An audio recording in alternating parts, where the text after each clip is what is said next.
What is up, everyone, and welcome to yet another episode of Pull Up with Miles and Owen, episode 50 something. I don't even know where we're at anymore. And today we welcome an extremely special guest to the show. She's a graduate of the University of Georgia, where she excelled and was named to the All SEC tournament team as a senior in 2021. She's a member of the very exciting Atlanta Dream, who we cannot wait to watch this season. And she is currently killing it at Athletes Unlimited here in Nashville, where Miles and I just arrived. Maya Caldwell, thank you so much for joining us. How's it going? Of course, man. Thank you for having me. It's going great. As you said, I'm having a good time out here in Nashville on and off the floor, so I can't complain. We're gonna have to play with this because by the time the episode comes out, you will have been done with the season early next week. Right. But Okay. we're going into week four, and you're currently fifth in the standings. And this is a question I always like to ask of players who have had the captain experience here, because it seems to be really polarizing. Some players love the leadership demands and kind of taking on more responsibility than they normally would, while others are just like, cool, I'm glad that I did that. It was a good experience, but now I just want to get back to hooping and I don't want all that extra everything that goes with that. How was your experience as a captain here? I mean, to sum it up quickly, um, to start, I was I was excited about it because that's something that whether you really want it or not, that's what most players are striving for. I honestly did not. I wasn't thinking about it coming into Athletes Unlimited. I was just trying to get back in my bag and get comfortable and get my confidence back up. Um, but it has definitely brought me out of my comfort zone and also has shown me things about myself that I didn't know before. I think I did a solid job at being captain, at picking my team, at leading a team. But I also was a little hesitant at first because I'm leading people who have been in this role before and they know how it goes. So there's part of me that's like, who am I to tell you what to do? You already know what to like, you know what I'm saying? It was a little back and forth in my head, but you hear a lot that a good leader knows when to follow. And so there were times while I was captain where I would, sit down and listen to the people around me. And I told my team right off the bat, like, this is a team effort. I do not want the full responsibility of leading us to victory because one, I haven't been in this position before, and two, this is a team sport. Like I know I can't do this by myself. So it was an experience. I did enjoy it. I wouldn't mind doing it again. I found out that I'm capable of doing it. So it's definitely an area that I could grow more in. And it boosted my confidence too. And I feel like that showed on the court as well. So that translated for me into my game. So I didn't mind it. I'd do it again. I'd go for it again. Who are some of the players who you've really been enjoying learning stuff from here in Nashville? I would say Sydney Colson. Um, when she gets like obviously everyone knows her personality is she's hilarious, her NTP, but when she gets in between those lines, she's locked in, she's vocal, and you could tell like she knows exactly what she's doing. She's been here before. Alicia Clark as well. Of course, they're back-to-back WNBA champions, both of them. So I don't have to speak too much on that part. Um, but I really looked up to them and the roles that they played just with their experience, the level of experience and the competition that they've played with and played against in their careers. I was looking up to that and looking to that a lot while I was captain and even now while I'm not captain. So We had both Sid and TP and Alicia on the show over the last few months, and just like incredible episodes. So much in there. I can only mm-hmm. imagine what it's like to get to play with them. And Sid, everyone always said on the Aces, like, everyone knows how funny Sid is. She's such a great personality, but Yeah, everyone was always like, she is such an amazing basketball player leader. Like she in is. basketball context, I feel like people don't quite talk about that enough, maybe. Yeah, because when you think of Sydney, you think of TP, and when you think of both of them together, just two really funny, goofy people, but they know their stuff on the court for sure. So we have been feeling and hearing a lot from AU in regards to a focus on player development. And we were excited to talk to you because you're someone who has played overseas. And from everything I've always read following your career, you're someone who's always in the gym, always like looking to improve on certain aspects of your game. How have you found this opportunity to be being able to be stateside in a WNBA offseason and work on some of that player development stuff? This being stateside, one I love. Overseas is great, but when you get back home, it's a feeling you can't explain. You can't explain. Being able to work on my game and individual workouts and small group workouts is definitely my favorite part of basketball. Is the work that you put in behind closed doors. That's where I'll probably show the most emotion. I know people back home are like, you don't show any emotion on the court. One is because I can't multitask. I'm locked in. Like I'm talking to myself. I can't talk to everybody else. I can't. That's too much work for me. And two, I mean, I love what happens behind closed doors. And AU, we have Danielle and we have Ryan, who are two great skills development coaches. They just help us see the game from a different perspective. And then they take what we already have and they just have us, help us dig a little bit deeper. And so I've been able to do that and work on that while I'm here stateside. And not that you can't do that overseas, but when you're overseas, it requires a little more self effort, Mhm. you know? Um, and it's great to believe in yourself and have confidence in yourself and really push yourself. Self motivation, I feel like everyone needs that. It's very helpful. But when it's coming from an outside source, for me personally, I find that I dig a little deeper and I get better results. Yeah, and I'm thinking back to what you said about the captaincy and kind of having that push and pull a little bit Mhm. of those leadership. So like you can push yourself, but there is the safety net with the development coaches and also with the facilitators. So you have people who have had such great women's basketball experience to kind Mhm. of supplement everything that you're working on individually. And it also, I think, a lot of players talk about it helping that this is a maybe a looser style of play where you go overseas and it's not the same as WNBA basketball. So here you've got those familiar faces too. Yeah, I mean, we're working with like our facilitators, people who have been in similar positions, who have played the game longer than us, studied the game longer than us. So we have all the resources when we're here, especially, with AU and this organization. They do a very good job of finding people who know what they're doing. We're not just out here doing whatever. It's not just like, a lot of people think it's organized pickup. No, this is real, skilled, organized, professional women's basketball. Yeah, absolutely. And we also we just got to Nashville about 3 hours ago, maybe not even. The vibes here are just apparent immediately, and Mhm. it's felt like even more than in years past. AU has engaged with this city, and vice versa, been embraced by Nashville, and the social content at AU is always incredible. But how has your experience been in this city, and have you spent a lot of time here or any time here before this? The only time I can recall spending here is when I was playing against Vandy, and I didn't do a lot of getting out during that time. But I am, I'm kind of a homebody. I kind of stay in, but AU does a great job of hosting events. We were just out at Old Red, I think it was either last night or the night before. Um, Live music, drinks, appetizers. Um, I'm pretty sure almost all the women came out from AU and we just had a great time together. There was also I've been out with my family when they come to visit with my fiance. We went to uh I forgot what it's called. Is it called the boardwalk? No, that's something in Oh, Charlotte one. Broadway or Broadway. I knew it started with a B. I've yeah, been on Broadway. I've been on Broadway maybe two or three times. Um no, but when you're outside here, like there's a lot of people, there's a lot of music, there's some really good food.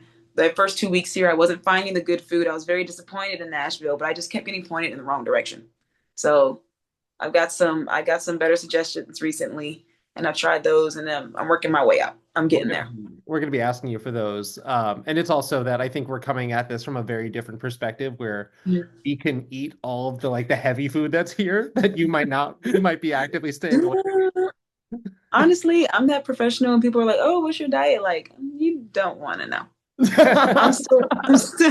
I'm honestly being transparent. I'm still working on it. I had some fried catfish last night with yams and mac and cheese. That's not ideal. But I had a chicken wrap. grilled chicken Caesar wrap something this morning, right? So There we we had a go. good start today. Yeah. So It's all about balance. it's all Um, about balance. One of my favorite parts of doing this podcast is asking people about growing up and their earliest basketball memories, just playing and how they fell in love with the sport. And you are from a state that has such amazing basketball history. So I'm just curious, your earliest memories, some fun memories of growing up and being in and around the game of basketball. Oh, a lot of my favorite memories way early in my career. I was like middle school, would probably be with my AAU teams, North Carolina Spartans. Shout out to Musin Muhammad, who was in charge of that organization. I had a lot of great times with the girls I was playing with, formed a lot of amazing bonds. They're like my, I mean, they're my sisters. To this day, I still talk to a lot of them. And I think that's what really helped me fall in love with the game was the people that I was around all the time. You know, when you're playing AAU, you go to a different state every weekend. You have 3 to 4 games a day starting at 8 a.m. and you're full court pressing with like 10 other girls on your team. Like you don't have a choice but to bond at that point. Like in between games, you like getting a banana and putting your legs up on the walls. Like we had some of the best times together. But I do some of my honestly some one of my worst times with my siblings. You would think that actually no, you wouldn't. We used to beat each other up on the basketball court. My neighbor had like a third of a court, kind of like the concrete with the 3 point arch in the back. We would go over there all the time and we were playing 1-on-1, 2-on-2, 3-on-3 with our neighbors. And I remember specifically my brother Cameron, who's my best friend now. We were enemies growing up, as most siblings are. Now we're besties. He won't say that out loud, but he knows it. He knows.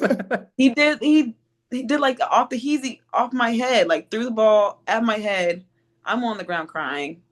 My other siblings and my neighbors are just laughing at me. Worst basketball experience of my life, probably. But other What than that, it's just the people around me that made me fall in love with the game. what's the age gap? Because I know you're one of five. Were you guys all really close together, or was it the kind of thing where it's like, well, we're all just going to be playing sports anyway, so it doesn't really matter what our differences are in age here because we're all just like one big package, Yeah. basically. Maybe a little bit of both. We're close. I was the one that threw it off my head. That's my brother. Really off my face because it was right there.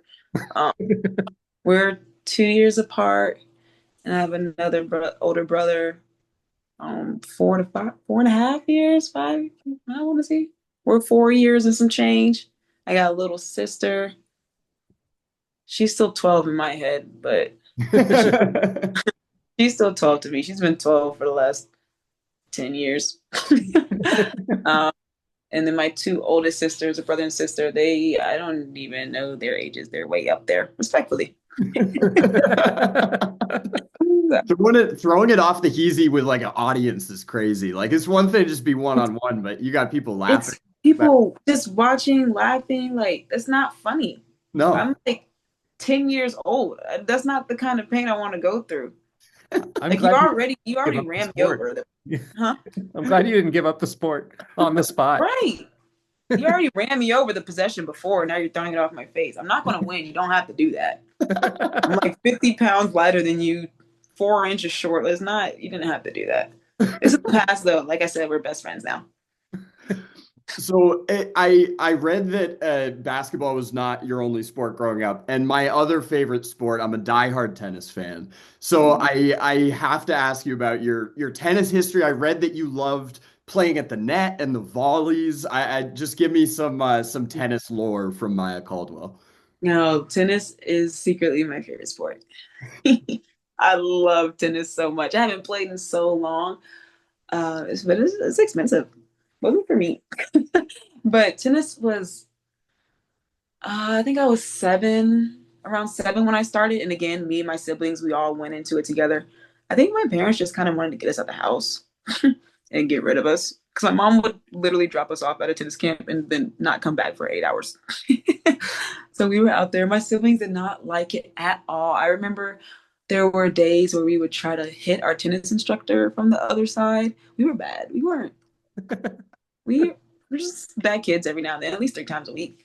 Um, I love tennis. Again, there were so many people that I met that I got close to, um, that taught me everything I know about the game. They helped me get better, and they were funny. They were fun to be around, and I always had a good time. I always had a good time on the tennis court, even when I was in school, playing on the tennis team. I went to Davidson Day, very small school.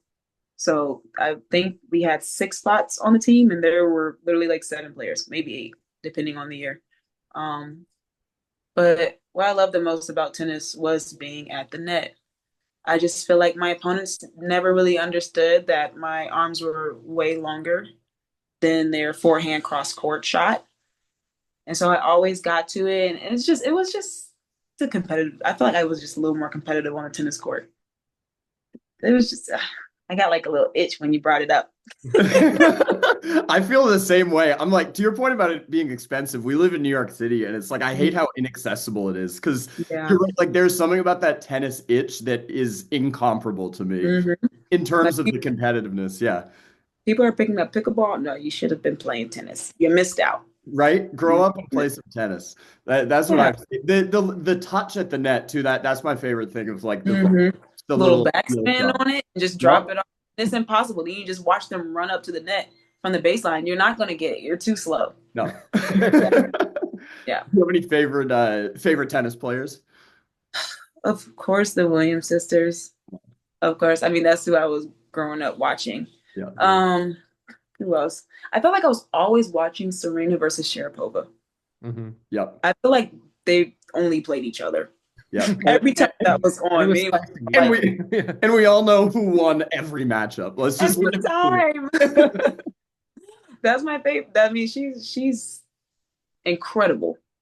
Like she's incredible. And if it wasn't basketball, it would have definitely been tennis for me. I love Mhm. that. I love that. For So shout out to Serena the GOAT and to Venus. Of course. Yes. I had her shoes, actually. I think Venus had some tennis shoes.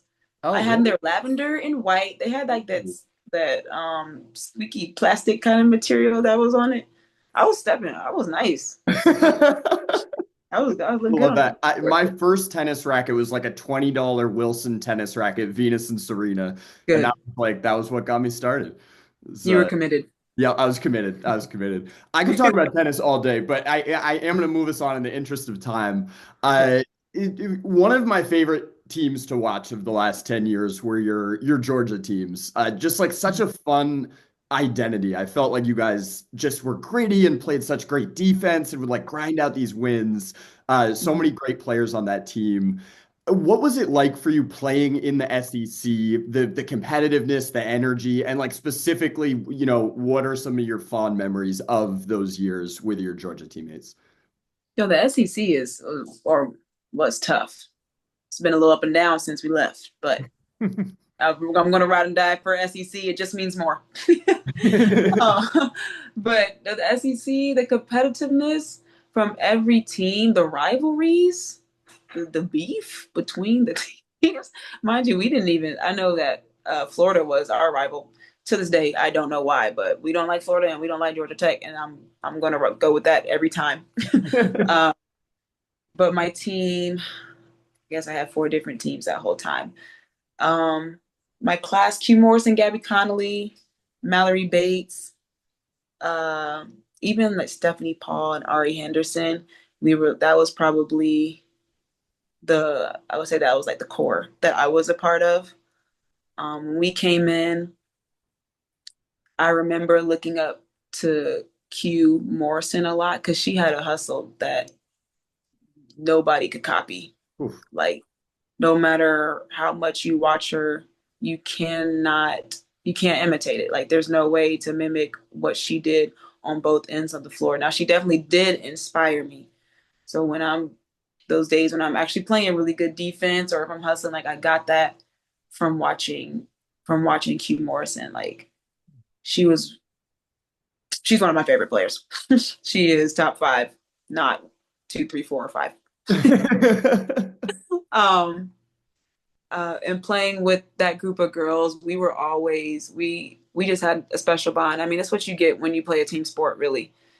It's hard to find in a lot of locker rooms everyone that would like, everyone actually likes each other. We had that, thank God. We had that, and thanks to Coach Joni and the staff at that time too. So that translated on the floor. I felt like we had a good team every year. It didn't matter how far we went, we had a good team that had great potential, and that's what we strive for. SEC tournament, NCAA tournament time, things like that. Um, yeah. What was the second part of your question? I'm sorry. Started reminiscing. No, you answered it perfectly. Now I'm just going down the memory train, like what remembering like Q just getting these steals and taking it the other way. I'm just Yeah, like, man. oh, it's so Q fun. would Q would literally she would might make a mistake on the offensive end, and she would like jog over to the bench and like to Coach Johnny, be like, "Don't worry, I'm gonna get it back." And then she would either go get a steal or she would take a charge or get a deflection every single time, every single time. And that's what I mean by you. Not everybody can do that. I don't think anybody else can do that. It's really great to hear you say also that you take inspiration from that because your journey to the pros is somewhat atypical, right? Like how many third round picks are making carving out a career in the WNBA? And Right. I'd read an article, an interview with you where you had this quote that really resonated with me, where you said, "When I left college, I really just thought I would play overseas for a couple of years, make some money, then start a new life or something like that." Yeah. Even though I'm not in the league consistently, just being here now, God could not have painted a prettier picture for my life. I wouldn't have wanted it any other way. And even in rereading that now, I got a little chill because it's just awesome to just get to talk to you and follow up on that because I immediately wanted to know kind of more about that perspective Hmm. because you've had even still early in your professional career such a an arduous path, a kind of you're building out kind of in front of you without really knowing what the path is. Yeah. And it's just been cool to watch from afar. But I would love to hear your perspective as you continue to build and to grow. Yeah. Just to piggyback off that quote, the night of the draft, I keep a prayer journal, and I'm not consistent because I'm human. But the night of the draft, I was went to my prayer journal. I was talking to God, and I asked Him, like, can I please get drafted? And then when it happened, I guess it was that morning of, and the night when it happened, of course, the whole house went crazy. I think if you go to my Instagram and watch those like mini stories in the bio, I have one just of that whole night. It's literally my brothers just we're all just running around the house screaming and crying and like jumping forward. That's all it is, just a bunch of noise. Um, and I went back into my prayer journal to give thanks to God, like on paper. And I saw the prayer from that morning, or maybe it was the night before, that was me asking him to get drafted. And I have no memory of that. Like I don't even remember writing down that at all. And I say that because I had no faith in myself. Like I didn't, when I say I did not believe in myself at all. I was like, me in the draft. The only reason I entered the draft was because I knew I was going to have to transfer from Georgia because I was a senior and they were bringing in more players, and I still had my COVID year. So I was like, okay, I got to go somewhere, got to go to another Power Five school, but they got to have my master's program that I want. But most schools just had the certificate. And it just got to the point where I was like, it looks like I'm entering the draft because if I want this master's degree, it has to be from Georgia. And if I'm going to finish up at Georgia, like I'm not going to be able to play here. That's why I put my name in the draft. So I was not trying to, I did not think I was going to get drafted at all. But if I was going to get drafted, there was one person that I knew could make that happen, and that was God. So I went to him When and made it happen. Of course, I didn't remember the prayer. And I just think that's the theme of my life is everything that I do is to glorify him. So me getting drafted, that had nothing to do with me. It had everything to do with him. when did you find that faith in yourself in terms of I can stick here. I am built for this. When you're in a WNBA camp or on a court, did you have a moment that really resonated as like a concrete, this is a shift that I feel like this is for me. I'm a part of this and I belong. Um, that didn't happen. I didn't really have that thought until my debut with Atlanta 2 years later. So when I went to Indy for that first training camp, um, I went in there and I remember Kelsey Mitchell drove baseline and like pretty much almost knocked the wind out of me. And I was like, I don't know if I'm supposed to be here because these girls are not playing. Um, but in that same thought, I was like, but look how far God brought me. Like, if He could get me here, like, I know this is just the beginning. So I knew that He could do it. I still wasn't, the faith wasn't in myself. I was still like, okay, God, like, I'm gonna follow you. This is, I'll do it if you set it up. And then in Atlanta, when I got brought back on that hardship. I think it was June 1st and then in August. But that very first game, I remember, I think it was after the third time I scored. I'm like running back on defense and I'm about to start crying on the floor because I'm like, it's not, I can do this. Like, I am doing this. Like, this is actually happening. But then I was like, all right, you have to guard Enrique. Can you? Now's not the time to cry. Maybe later. One of the things that Athletes Unlimited does so well that we love is to highlight the athlete causes.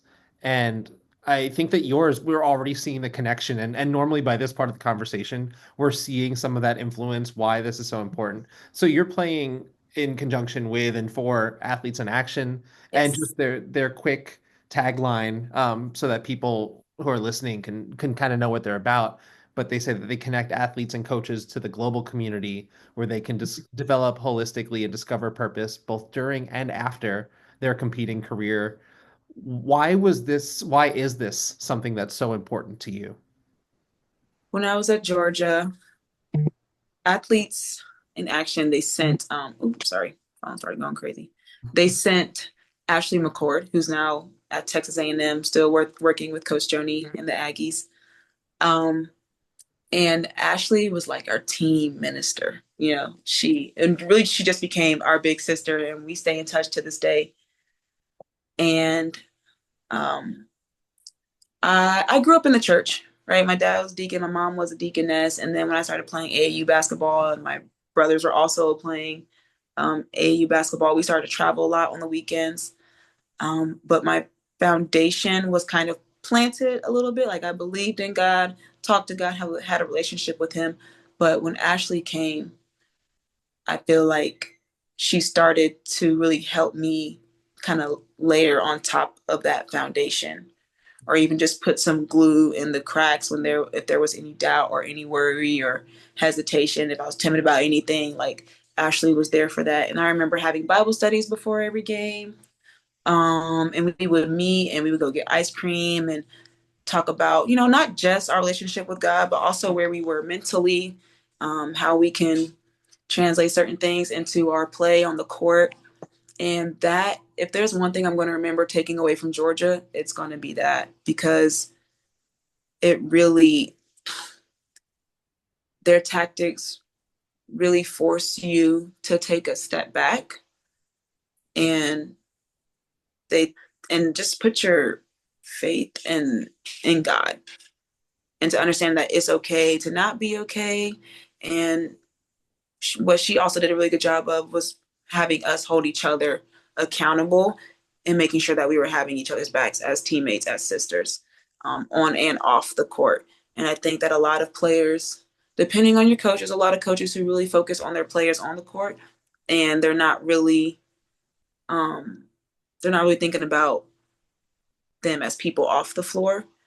And Coach Joni and Coach Chelsea, Coach Rob, Coach Karen at the time, they all made sure that we had those resources. And that's where Ashley comes in and just really put all the pieces together for us. And I we're still, to this day, we're still talking about that. Like, I'm still super close. Again, Q, Gabby, Steph, Ari, all of them. We're still super close and we still talk about these things to this day. I love that so much. It's a constant reminder that it's bigger than basketball, as cliche as that can sound. Like, it just is. It's about the people, and that's kind of a perfect Right. transition here for our final couple questions. Just a few fun ones, less so about basketball, more off the court. I read that you played the piano. What Yeah, just tell us about that. With musical influences, anything is there truth to this?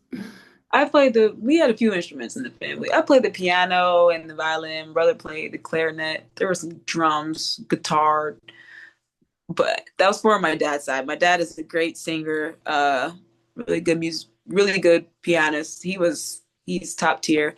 Um, but yeah, piano didn't last long for me. I didn't really like my piano teacher that much. She was a great teacher, great on the keys. Just wasn't she wasn't the teacher that I wanted. I don't know why my dad didn't just teach us. I don't know what that was about. Or his brother, who like is great on the saxophone as well, who just can play by ear. I don't know why we had to go pay for someone to teach us. Um, yeah, I didn't like my teacher that much. So I kind of just I went away from that. And then my violin teacher had the same name as me, and for whatever reason, didn't like that. Thought I was the only one.